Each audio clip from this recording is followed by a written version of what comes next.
जुन बाटो भगवानले तपाईको लागि खोलिदिएको छ नि, त्यो तपाईको बाटो कसैले पनि रोक्न र छेक्न सक्दैन। त्यसैले आफूमा विश्वास र भरोसा गरेर सधैँ अगाडि बढ्न सिक्नुहोस्। एक दिन सबै कुरा ठिक हुनेछ।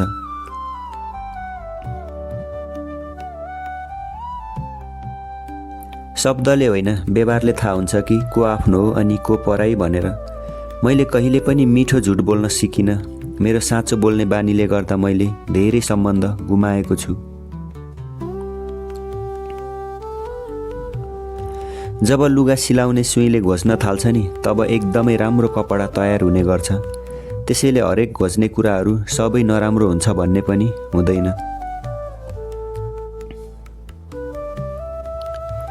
एक समझदार मानिसले जब सम्बन्ध निभाउन छोड्छ नि, तब तपाईले यो सोच्नु पर्ने हुन्छ कि उसको आत्मसम्मानमा एकदमै गहिरो चोट लागेको छ। कुनै व्यक्तिको लागि आफ्नो जीवन समर्पित गर्नु कुनै मुस्किल कुरा होइन, तर ठुलो कुरा त यो हुनेछ कि जसले तपाईको समर्पणको कदर गर्न सकोस्। मौका दिनेहरूलाई धोका र धोका दिनेहरूलाई मौका कहिले पनि दिन हुँदैन।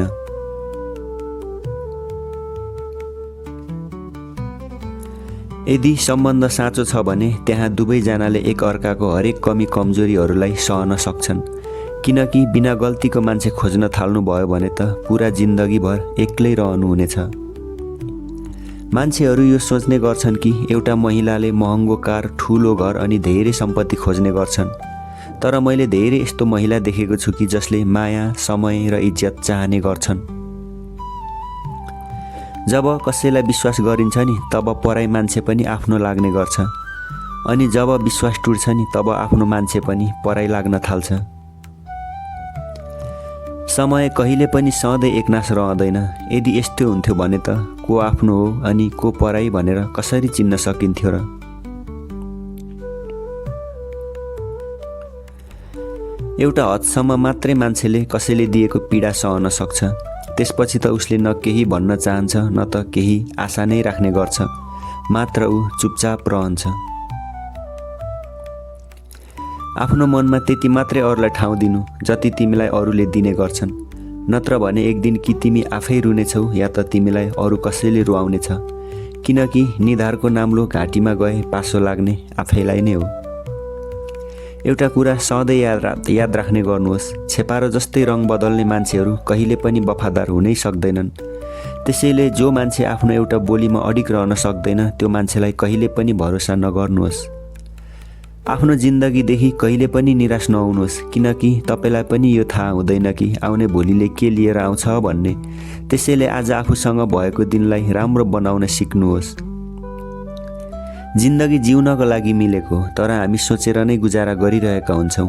जो मान्छेले सबैभन्दा धेरै आफ्नोपन देखाउँछ नि, एक दिन त्यही मान्छेले नै पराईको जस्तै व्यवहार देखाउने रहेछ।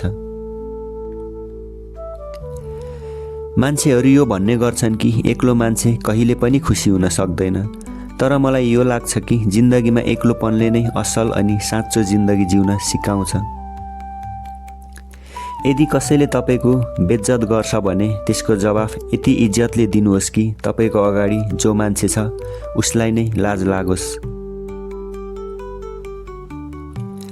म जीवनको त्यस्तो बाटोहरूमा पनि एक्लै हिँडेको छु जहाँ मलाई कसैको साथको एकदमै जरुरत परेको थियो।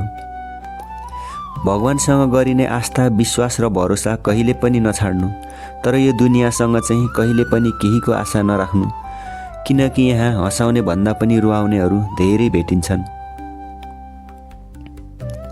मैले जिन्दगीदेखि एउटा कुरा राम्रोसँग सिकेको छु कि आफ्नो बारेमा हर कोहीलाई सफाई दिँदै हिँड्न जरुरी छैन। र म त्यहाँ मात्रै सफाई दिनेछु जहाँ सुन्ने मान्छे एकदम खुल्ला हृदयको होस् र मेरो शब्द र मौनता दुवै बुझोस्। दुनियाँको नजरमा सोझो र सिधा भएर मात्रै होइन, अलिकति बाङ्गो र मूर्ख पनि भएर हिँड्न सिक्नुहोस्।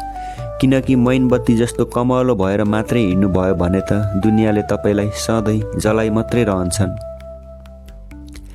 आज नै आफ्नो सपना आफ्नो औकात भन्दा पनि ठुलो देख्ने गर्नुहोस्, किनकि भोलि तपाईको सपना भन्दा पनि ठुलो तपाईको औकात हुनेछ।